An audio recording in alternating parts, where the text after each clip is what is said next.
Ryan, the last time I saw you on this field, you guys were making that great run in the postseason. I know it came up just a game short of reaching the World Series, but for the returning players like yourself, because there's not many, I guess, on this team, what are the expectations this year, considering what you guys were able to achieve last season?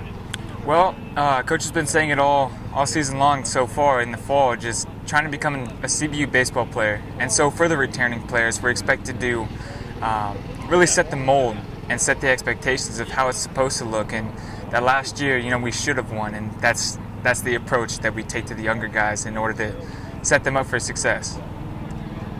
Coach was talking about, I think you guys have a preseason ranking of 14 in the country, something like that. And even though there's a lot of turnover, like a lot of guys graduated, got drafted, but they've moved on, the CBU still ranked high because of the program, because you guys are Cal Baptist. There's always the expectations there.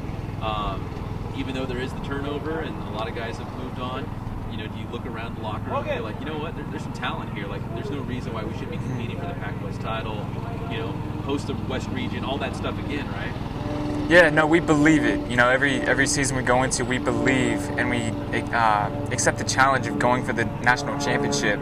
But there's no doubt about it. Our coach is very qualified and skilled in how he likes to run things.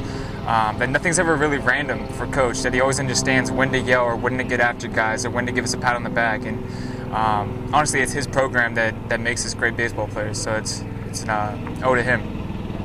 How do you see your role on the team? I mean, you're going to be hitting somewhere in the middle of the lineup. You're going to be playing center field. Obviously, you're going to be one of the key guys to make this team go. So how do you kind of approach this season, and what are you hoping to accomplish maybe individually? Well, my individual goals actually are to just help the team. It's just to set up what we need to be and who we need to be. That I feel accomplished if I can get our team the victory. And it's not whether I have a crucial role in it or not, hitting in the middle of the lineup.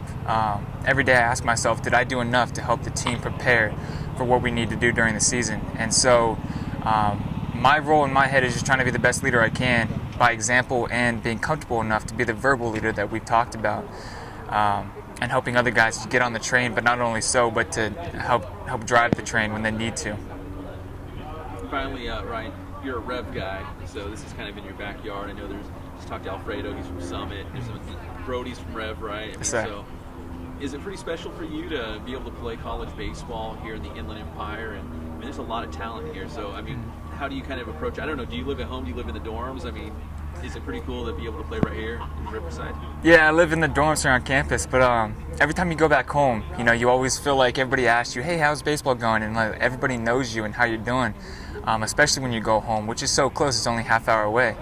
And so, yeah, it's something special, is when you get to come back and you're kind of that celebrated baseball player, I guess. So, yeah, it's something special. What does it say about the Rev program, too? Because I know Cordis is at RCC now, but you guys were cranking out college players right and left. It's one of the top programs in Southern California, but you're here, Brody's here. There's Rev guys all over the place. The program just really did well, and there's college baseball players all over the place from Rev. What do you think it says about the Wildcat program? Well, that there's a drive there. That we woke up at 5 a.m. to get to the weights as early as we could at 5:50. I think their Cordis set it at, and we got after it before and after school. It was a get after kind of program. That's what we were really preparing for. We understood that high school baseball wasn't really the goal. It was to get beyond that. And so, yeah, that's a great program, and I hope it's still doing very well. Thanks, Ryan. Thank you very much. I appreciate it, man. Yeah, definitely. Thank you. Good luck this season. Thank you very much. Thank you.